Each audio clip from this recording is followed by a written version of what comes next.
하지 말고 오직 겸손한 마음으로 각각 자기보다 남을 낮게 여기고 아무 일에든지 다툼이나 허영으로 하지 말고 오직 겸손한 마음으로 각각 자기보다 남을 낮게 여기고 빌립보서 2장 3절 아무 일에든지 다툼이나 허영으로 하지 말고 오직 겸손한 마음으로 각각 자기보다 남을 낮게 여기고 아무 일에든지 다툼이나 허영으로 하지 말고 오직 겸손한 마음으로 각각 자기보다 남을 낮게 여기고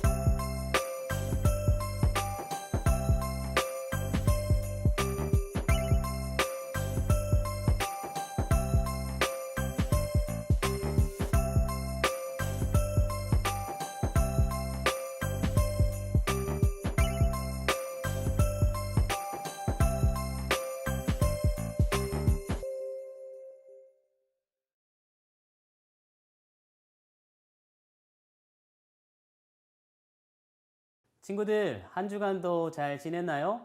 오늘은 겸손 훈련을 주제로 말씀을 전하려고 해요. 오늘은 우리나라 역사에서 특별하고 의미 있는 한 기업을 소개하며 시작할게요. 바로 유한양행이라는 회사예요. 이 사진이 이 회사의 로고예요. 우리가 잘 알고 있는 안티프라민, 유한락스, 크리넥스 등이 이 기업의 제품이에요. 2004년부터 2020년까지 17년 연속 한국에서 가장 존경받는 기업으로 뽑혔다고 하니 대단하죠. 어떻게 거의 20년 동안 한결같이 사람들의 신뢰와 존경을 받을 수 있었을까요?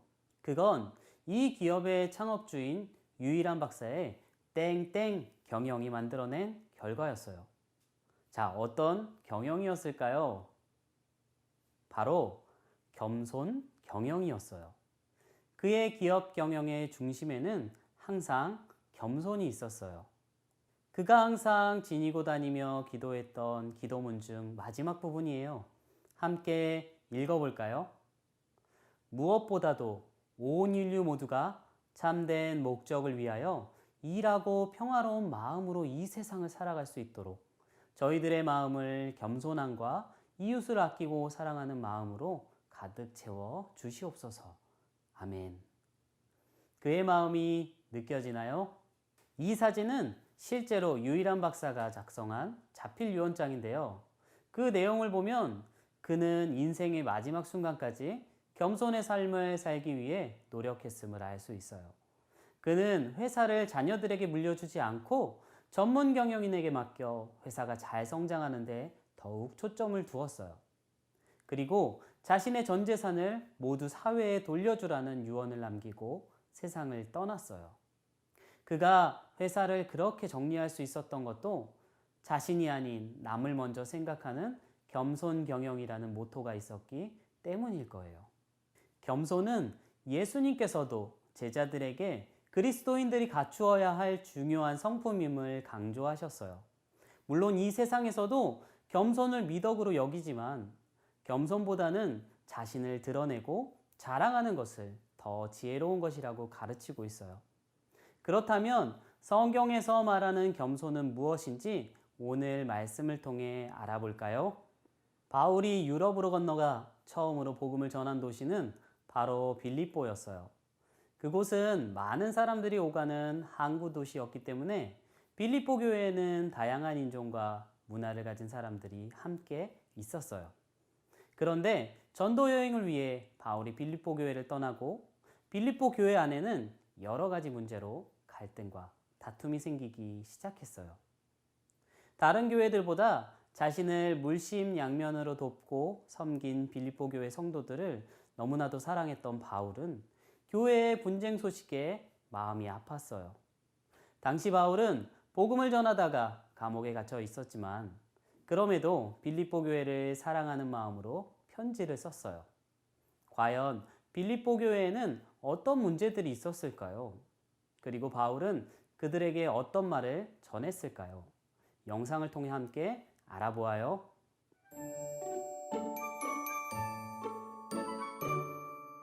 아 내가 웃기려고 웃기게 아니라 그냥 웃기게 하더라고. 아 진짜. 안녕하세요.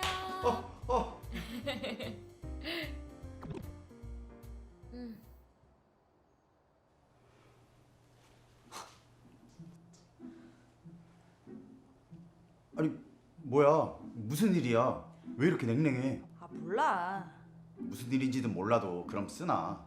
같은 교회 다니는 사람들끼리 왜 그래? 방금도 봤지? 내 앞에 슥 하고 지나가는 거.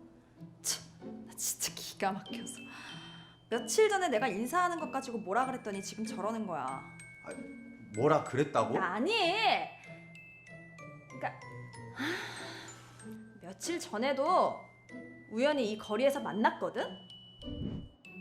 아 근데 인사를 안 하고 그냥 가려는 거야. 나랑 이렇게 두 눈이 딱 마주쳤는데. 그래서라니? 내가 왜 인사 안 하냐고 뭐라 그랬지? 아니 먼저 좀 하지 그랬어. 내가? 아니 내가 왜? 그쪽에서 나 먼저 무시했다니까. 바울 사도님께서 우리에게 보내신 편지에서도 말씀하셨잖아. 응? 저 사람은 나보다 나은 사람이야 하고 생각하라고. 겸손한 마음으로. 그건 그렇지만 아니야. 봐봐. 우리 바울 사도님께서도 편지에서도 말씀하셨잖아.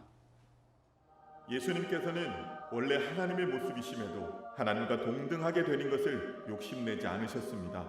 오히려 종의 형체를 가지셔서 사람들과 같이 되셨습니다. 우리의 모습으로 나타나셔서 자기를 낮추시고 끝내 십자가에 돌아가신 예수님을 우리 모두 기억합시다. 맞아. 예수님께서 우리의 낮고 낮은 모습으로 우리 곁에 오신 걸 생각하며 그냥 내가 먼저 인사할 걸. 자, 그럼 가서 화해하자. 화해하고 반갑게 인사하는 거야. 그럴까? 자, 가자.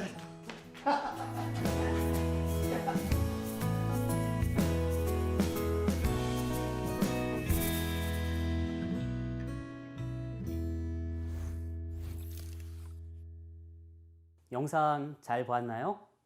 영상 속에 어떤 분쟁이 있었죠? 네, 서로 누가 먼저 인사하느냐, 서로 누가 먼저 인사를 하지 않느냐, 서로 자기를 무시했다면서 자신만을 내세우고 다른 사람을 깔보고 탓했어요. 아마도 남을 업신여기고 자신을 내세우는 부류의 다툼들이 이 교회 안에 있었던 것 같아요. 그런데 어떻게 이 분쟁이 그치게 되었죠?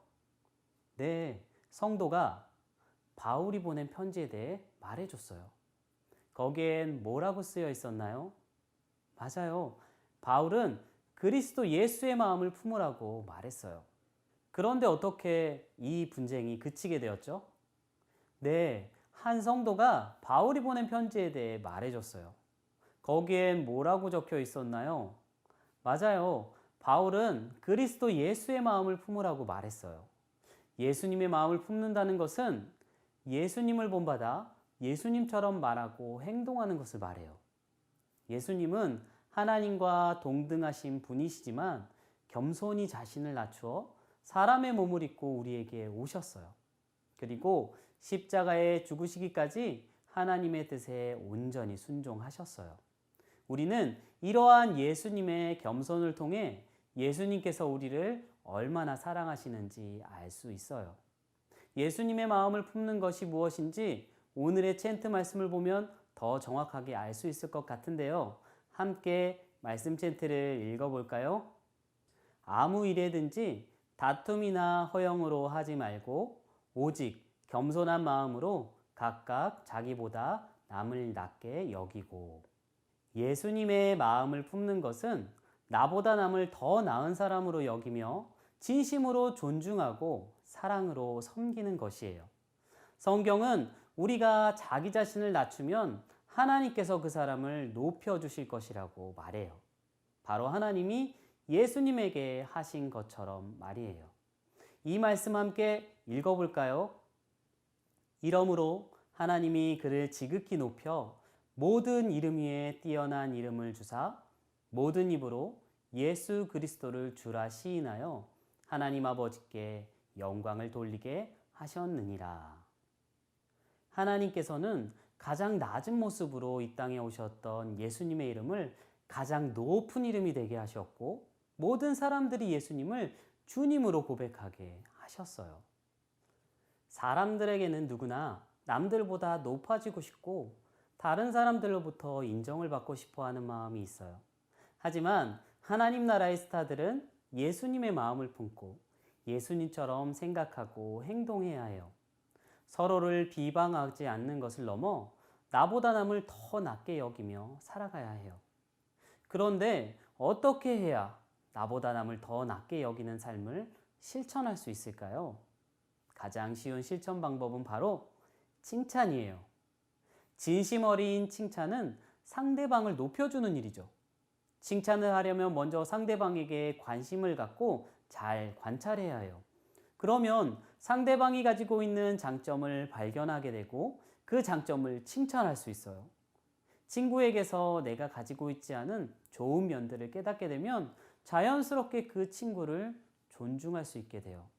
하지만 남을 칭찬하는 것은 결코 쉽지 않아요. 그래서 훈련이 필요해요. 우리 모두 이번 한 주간 동안 친구의 장점을 발견하고 칭찬함으로써 나를 낮추고 친구를 높여주는 삶을 실천해 보면 어떨까요? 우리가 들은 말씀대로 실천하고자 노력하는 모습은 하나님의 큰 기쁨이 될 거예요. 우리 모두 겸손히 나보다 남을 낮게 여기는 섬김으로 하루하루 예수님을 닮아가는 어린이가 되기를 축복해요. 친구들 기도하겠습니다. 우리를 사랑하셔서 겸손히 우리와 같은 모습으로 오신 예수님 감사를 드립니다. 우리도 예수님의 마음을 품고 서로에게 양보하며 서로를 나보다 낮게 여기는 우리가 다 되게 도와주세요. 예수님의 이름으로 기도드립니다. 아멘.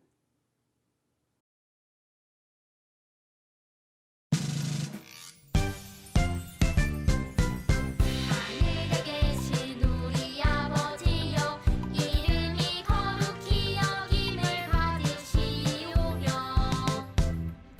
나라가 임하시오며 뜻이 하늘에서 이루어진 것 같이 땅에서도 이루어지이다. 오늘 우리에게 일용할 양식을 주시옵고 우리가 우리에게 지은 자를 사하여 준 것 같이 우리 죄를 사하여 주시옵고 우리를 시험에 들게 하지 마시옵고 다만 악에서 구하시옵소서. 나라와 권세와 영광이 아버지께 영원히 있사옵나이다. 아멘.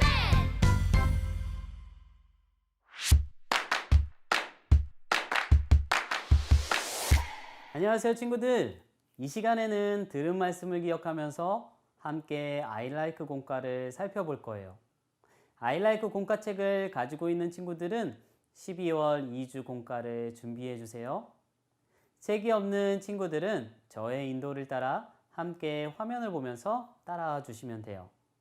혹시 너무 빠르다고 생각되면 영상을 일시 정지하면서 진행해 주세요. 이번 주는 겸손 훈련에 대해 배웠어요. 말씀을 기억하며 리슨 시작해 볼까요? 먼저 유년부 친구들은 암호 해독표를 참고해서 하트에 숨겨진 글자들을 찾아 말씀 챈트를 바르게 완성해 보세요. 초등부 친구들은 벌집 모양의 암호 해독표를 참고해서 하트에 숨겨진 글자를 찾아 말씀 챈트를 완성해 보세요.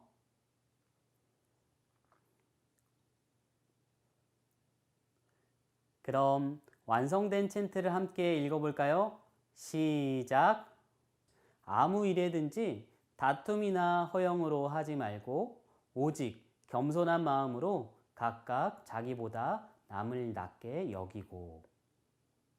이번 주 말씀 챈트와 관련된 한자어는 허영이에요. 허영은 헛될 허, 영화 영으로 분수에 넘치는 필요 이상의 사치나 거칠애 또는 자만 등을 의미해요. 성경은 허영이 가득한 사람은 하나님의 영광이 아닌 자신의 영광을 구하는 죄를 짓게 됨을 경고하고 있어요. 함께 그 의미를 생각하면서 허영이라고 읽어볼까요? 초등부 친구들은 한자를 따라 써보세요. 다음은 난리지 스텝 1이에요.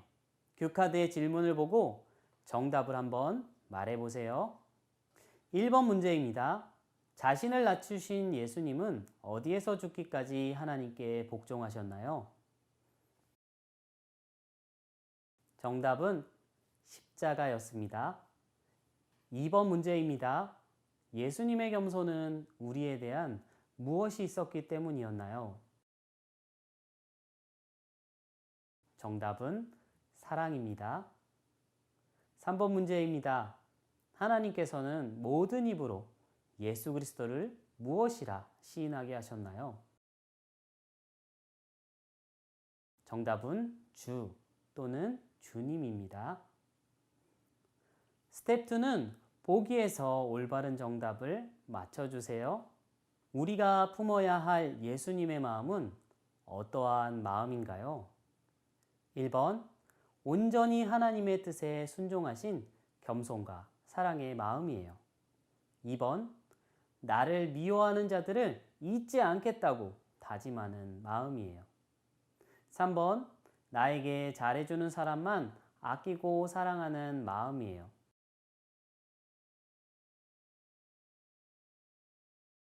네, 정답은 1번. 예수님의 마음은 십자가에 달려 죽으시기까지 온전히 하나님의 뜻에 순종하신 겸손과 사랑의 마음이에요. 예수님의 마음을 품은 사람은 나보다 남을 존중히 여길 수 있고 남을 위해 자신의 것을 양보하고 희생할 수도 있어요. 우리도 예수님의 마음을 품고 남을 존중하며 섬기는 삶을 살아야 해요. 이제 익스큐트 시간이에요. 이 시간에는 가족을 칭찬하는 시간을 가져보려 해요. 자신의 가족 중 한 사람의 이름을 적고 칭찬하는 이유를 하나 이상 적어보세요. 가능하다면 가족이 함께 둘러앉아 자신의 오른쪽에 있는 사람을 칭찬하고 자신이 적은 칭찬을 돌아가며 읽어보는 시간도 가져보세요.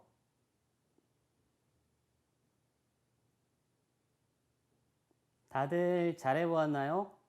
그렇다면 유년부 친구들은 오늘 배운 말씀을 생각하면서 기도문의 빈칸에 사랑, 겸손이라고 적어보세요.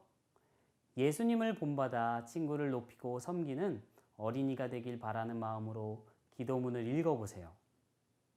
그리고 초등부 친구들도 예수님을 본받아 친구를 사랑하고 섬기는 어린이가 되길 결단하는 기도문을 적어보세요.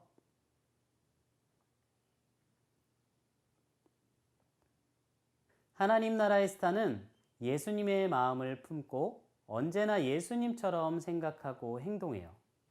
겸손히 나보다 남을 낮게 여기고 친구와 이웃을 사랑하고 섬기는 친구들이 다 되길 축복해요. 기도하겠습니다. 우리를 사랑하셔서 겸손히 우리와 같은 모습으로 이 땅에 오신 예수님, 우리도 예수님을 본받아 남을 먼저 섬기고 양보하는 삶을 살기 원해요. 예수님의 이름으로 기도드립니다. 아멘. 네, 이렇게 영상으로 예배드리고 공과 시간까지 함께 해준 친구들 정말 대단해요. 한 주간 동안 오늘 주신 말씀 기억하면서 하나님과 동행하길 바래요. 그럼 다음 주에 또 만나요. 안녕.